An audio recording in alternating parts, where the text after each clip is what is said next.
Hi, thank you. I'm sorry that whatever workshop you wanted to go to was full,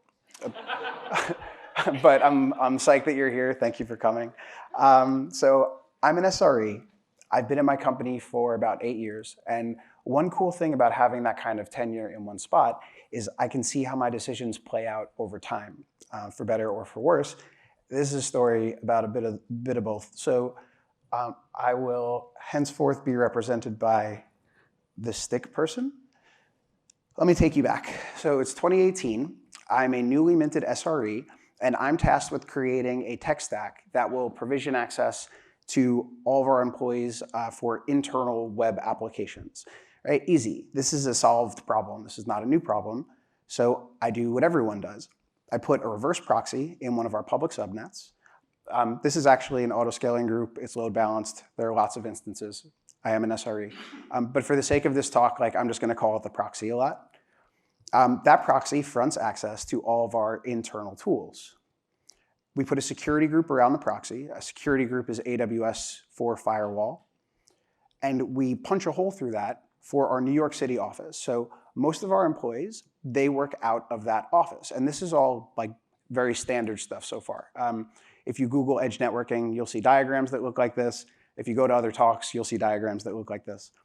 So problem is now solved for New York City, but this doesn't work for our remote people. We only have about 25 remote folks. This is 2018, but they need access to these tools too. So we built something kind of clever for these folks, and we call this Bouncer. So Bouncer has one job. When a user logs into Bouncer, Bouncer takes that user's IP, it adds it to the proxy security group, and then after 12 hours, that IP expires. It gets removed. The practical upshot is this is a way to provision dynamic access to anybody who's not in the office for all of our internal tools. It's kind of cool. It's only 200 lines of Python, runs in a Lambda, triggered by API gateway, very serverless, very 2018 sleek. And so remotes would simply they would log into Bouncer, and then they could hit the proxy. And it was good, but it wasn't great because there's this user experience problem with this workflow. So folks would just forget. They would just forget to go to Bouncer.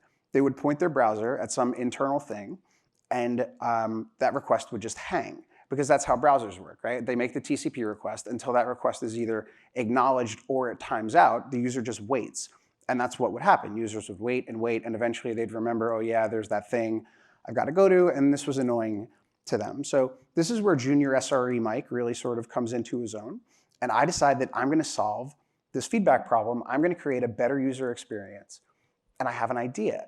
I have an idea for a Chrome extension. So I'd never written a Chrome extension before. I'd never written JavaScript before. But the stuff I've never done is usually my favorite stuff to do. So I made one. I wrote a Chrome extension. The extension that I wrote, it sends a GET request to the proxy. If the request succeeds, we can assume that the user can already hit the proxy and they don't have to go to Bouncer. If it fails, they do have to go to Bouncer. And I wanted to provide this feedback on a persistent loop to the user, because if their IP expired in the middle of the day, their next request would fail. So I wanted them to know that. To do that, I decided that I would run this check once every 3 minutes. In other words, run the check on a loop. I pointed this check at the proxy's health check URL. This felt like a good choice. It simply returns OK200 like all health check URLs if you could hit it. And if a user could hit that URL, they could hit the proxy, they could hit whatever the proxy's in front of. The result of this GET request, it just manifests for the user as a little Chrome extension icon. So if it succeeds, the icon turns green. If it fails, it stays red. The user now knows if they have to go to Bouncer or not. So that was only half of it. Chrome also needs to be explicitly told when to execute your extension code. There are a lot of APIs that you can use that specify that. I chose this one. This is on tab created. My thinking was that if a user is about to go to a website, they're going to open a tab, might be one of our websites, we should check to see if they can connect. And admittedly, this is not super optimized, right? Because multiple tabs mean that you're going to run multiple loops. But as I understand it, if you close your tabs, those loops go away. And this is only for 25 people. So this is just kind of acceptable tech debt. We ship it. And I have the IT team push this extension out to all of our remote users. And it's beautiful. The user now has this visual reminder that informs them if they need to go to Bouncer. The feedback problem is solved. And now this is our tech stack. So we've got the Chrome extension that sits on the user's laptop, Bouncer, a security group, and the proxy. And this stack is in place without issues for years. And then in March of 2020, the world just changes overnight. Our world, a lot of people's worlds, we had COVID lockdowns. So like many metropolitan areas, New York City was slammed by COVID. Along with restaurants, bars, and theaters, our New York City offices were closed. And we suddenly went from 25 remote employees to all the remote employees. We had about 500 people at the time. So the cool thing was that everything just continued to work. The solution that we put in place, it scaled beautifully, but we had a hiccup. We had the same problem that we initially had. All these people who were used to working out of New York City, now they're remotes, and they also have this new workflow, and they would just forget. They forget to go to Bouncer, and I'm like, no problem. I solved this years ago. So with IT's help, I pushed the Chrome extension out onto the laptop of all of our users, every single one that we have. I was just pleased as punch about that. I'm so psyched, right? Now everybody gets to use this cool thing that I built. I'm an SRE. My work is typically like a little bit deeper in the stack, right? It doesn't interact with users directly, and now everybody gets to see my work. I'm helping people. I'm thrilled. So fast forward about a year later, we've been remote workers for a year, and I get paged. AWS called an incident for EC2, and it was kind of gnarly. It went on for a while. The problem that this outage caused specifically was related to the API that we used in Bouncer. So this is an API that manages EC2, and we used it to update security groups. Security groups themselves, they're still working, but making changes to them has become unreliable. And that means that some employees, they're effectively locked out of all of our cloud stuff.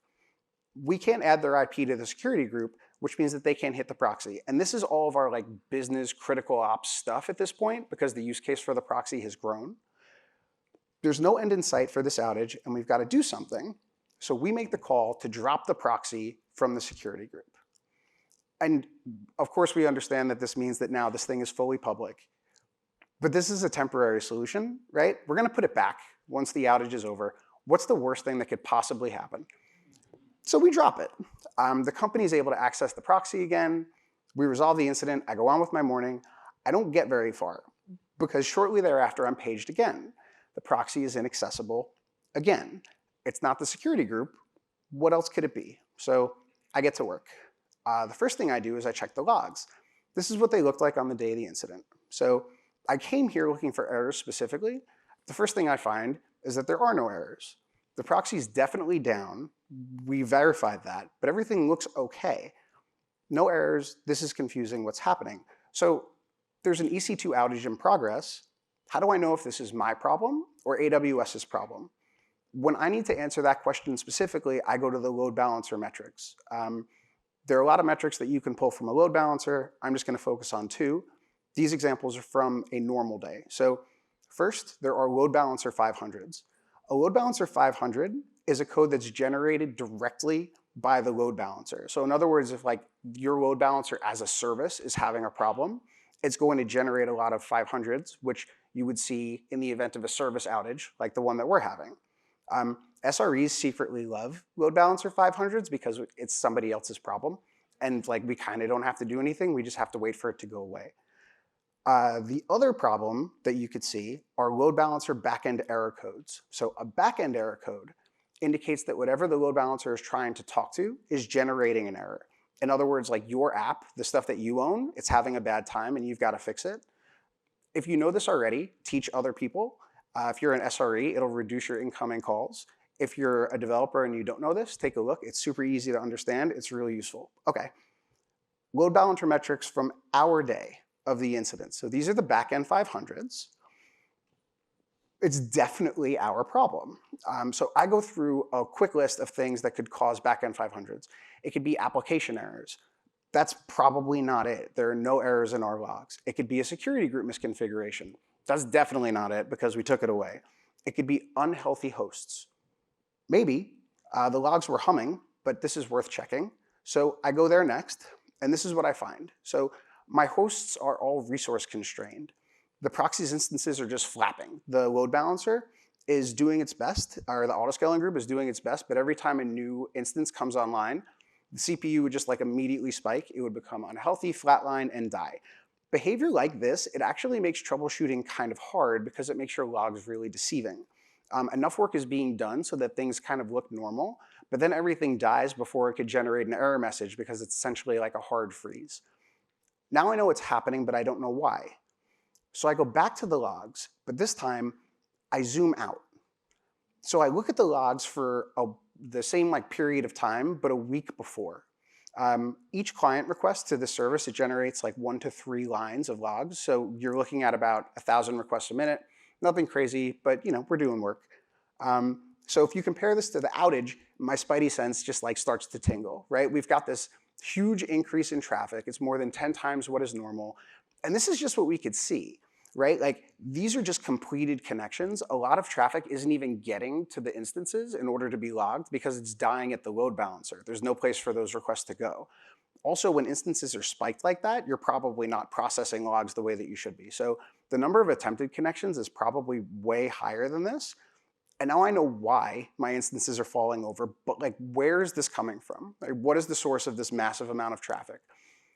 So I start to drill down, and I realize that there isn't a source, there are many sources. These are all unique IPs. The number that's next to them is the requests that they're making per minute. So the proxy at this point is being hammered by thousands of requests from hundreds of unique locations. So what's the worst thing that could happen when we make this fully public? Oh, it's happening. The proxy isn't just down, we're under attack. These are attackers. I drew masks on them to indicate nefarity. So this is like a textbook DDoS, right, to the letter. And I gotta say, is very effective. Every instance in the autoscaling group, it just continuously crashes under the load. A new one comes up, and it gets vaporized. This morning, we had a partial outage, and now we're fully down. And my business is at a standstill. We're starting to get pinged by heads of departments, like when is our customer service tool going to be back online? Isn't a service or isn't a question that like you really want directed at you? So how do you mitigate a DDoS attack? You can't just block attackers, right? That's like playing whack-a-mole. You block one, a new one comes up, and there's just too many. That's the whole point of this kind of attack. For a service that needs to be public, it's actually really hard to stop. The easy thing to do is to only allow traffic that you know is safe, like you would do with a security group, like I can't do. So now I'm getting nervous, right? I turn to my teammate who's also working on this with me, and I tell him what I just told you. I say, we're getting DDoS'd, we're under attack, I don't know how to stop it. And I'm like one keystroke away from paging the security team, but he just looks at me and he's like, why? Like just skeptical. And he says, Sony gets DDoS'd. Microsoft, they get DDoS'd. We're a medium-sized fintech company. Like who would DDoS us? And he had a good point, but I'm like, no, but look at the logs and the numbers. He's like, yeah, all right, like settle down though. This doesn't make sense. I'm not sure we're being DDoS'd. Are you positive that there isn't something else going on? And that kind of rattled around in my head, right? Like who would DDoS us? Am I sure that there's not something else going on? And this created just enough introspection where I realized what's happening. So I go back to this list of IPs, which is essentially an address book of our attackers. And now I'm looking for one specific IP. One IP that's maybe a little bit familiar. And there it is. It's me. It's my IP. There I am. I'm right alongside all these other attackers. The laptop that I'm using to troubleshoot this incident is just like DDoSing its little heart out. And I check a few more IPs to confirm it. The calls are coming from inside the house. Our attackers are our employees. So it turns out my teammate was right. There was something else going on, but also he was wrong because we were definitely being DDoSed. And admittedly, this is not great news, but the first thing that I felt was relief. I had figured out what's going on. I know what's happening, and since I know what's happening, I know how to stop it. That feeling went away. It went away. There was a different feeling that came up. It's sort of like a sinky, like a queasy, like I need to hide kind of a feeling. It's like, do I even go in tomorrow kind of a feeling. the Chrome extension, right? So I had somehow transformed my entire workforce into like a little bot farm and then pointed it back at myself. But I didn't understand how. Like, this extension has been in place for years. Why did this suddenly happen today? It happened today because we dropped the security group. So if you recall, the Chrome extension's whole purpose is to just make GET requests to the proxy. It does that red light, green light thing. Not everybody used the proxy at one time, though. So unless you had already gone to Bouncer that day, your IP wasn't added to the security group, and GET requests from your extension, they had nowhere to go. They would just fail. And this was true for like the majority of my company at any given point in time. Any request that their Chrome extension might be making, they would just go nowhere. But we dropped the security group, so okay, that part makes sense now. What still didn't make sense to me was the request count, right? Like, why was this so catastrophic? We've got 500 people. You're making one request every 3 minutes. Even if you have a bunch of tabs open, how could that crush this entire auto-scaling group? For the record, these are like beefy EC2 instances, and they're running Nginx, which eats this kind of workload for breakfast, right? This should have been a non-issue. And this is when I learned 3 things. So the first thing I learned was technical. I thought that my extension would run 1 check per existing tab. It turns out that that is not what this API does. What this API does is run 1 check every time a tab is created. Those checks exist independently of the tabs themselves. So if you open up 5, you start 5 loops. And if you close 5, you still have 5 loops because they're running independently of the tabs themselves. And you start a new one every time you open a tab. They just keep running. They keep running until you quit Chrome, which leads me to the next thing I learned. Nobody quits Chrome ever. They just don't. And finally, the third thing I learned, I wildly underestimated how many tabs people have open at one time. So actually, I found a study from a researcher who's also like either concerned with or interested by people's tab habits, which proudly proclaims that it's made with real data, which makes me giggle. But so like just some real quick accessible math, right? Let's say that your average person, they open 20 tabs in a day. That's 100 tabs in a week. It's 400 tabs in a month, 1,200 tabs in 3 months. And these numbers start to get scary when you think about 500 people. It also, this like doesn't take into account people like a former boss that I had who was notorious for having so many tabs, the line between them was like completely indistinct. It just looked like one big tab. I never validated it, but I think that he was leading the charge. So, okay, so now the problem's like fully demystified. We know what happened. It's time to fix it. First, we uninstall the Chrome extension. It's the first thing we do, and the proxy comes back online almost immediately. The next thing we did was we replaced this auth-based dynamic security group thing. We replaced it with a web application firewall. I don't know if AWS offered that as a service when we launched this stack, but when we took another look at it and we reevaluated, it's just a better fit for this kind of a use case. Ironically, it also would have stopped the DDoS attack. And finally, I patched the Chrome extension. So once that's all done, I've got time to think. It's 2021 still, but I'm a more senior SRE now than I was when I built this thing, and I'm faced with all of my like junior SRE decisions. And I should have noticed a lot of the things that you may have picked up on, right? We should have reevaluated this stack once the entire use case changed. I wrote something for 25 people, and then I shipped it to 500 without a thought. Like, that's probably bad hygiene. I shouldn't have put multiple services behind a single point of failure. That's just bad architecture. Pointing the Chrome extension at a health check URL, that's not what that URL is for. Don't do that. I've never done something like that again. So on, so forth. But it's also worth noting that this whole stack, this entire solution, it was used daily and it was liked by my entire company for years. Even with these fundamental mistakes, it was functional, it was stable, it required almost zero maintenance. There's a lesson in there somewhere about like how to build efficiently, how to scope an MVP. I don't know. To me, the thing that like was most important to me that I took away from this, I wanted to share this story because this created a strong shift in perspective for me. So I realized that those prior mistakes, the ones that are obvious to me now, and the ones that can be a little bit embarrassing to share with a room full of engineers, they're not an indication of prior failure, they're just a marker for how much I've grown. If your work has impact, your mistakes will have impact. That's just how it goes. I don't care if you've been a developer or an SRE or whatever for a long time, maybe you're brand new. This is a lesson that you're going to have to internalize multiple times over the course of your career. You're going to make mistakes. They're going to make you a better engineer, and this is just how we learn. That's all I've got. Thank you so much.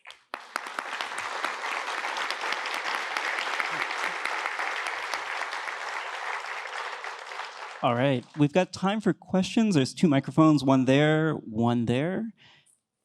But yeah, if anyone's got any questions. I did see some volunteers earlier talking about the way that they DDoS their service. Is there any questions that you have, perhaps? No?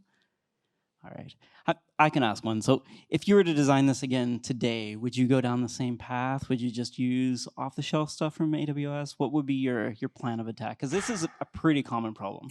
And it is solved, but it's solved in a few different ways. The adage is like, don't do stuff that's clever, right? That's like what everyone says. I would amend that. I would say like, don't do clever stuff if it's hard to follow or if it's not like readily transparent. I think the clever stuff is like my favorite part of the job. You could totally buy something off the shelf that would have fixed this and not had the problem that we had, right? But like, I don't know, I wouldn't have learned anything. And so yeah, I don't know, do clever stuff. Just like do it in a way that doesn't make your teammates upset with you. Love it. All right, since there's no questions, let's give Mike another round of applause. Thank you so much, that was fantastic.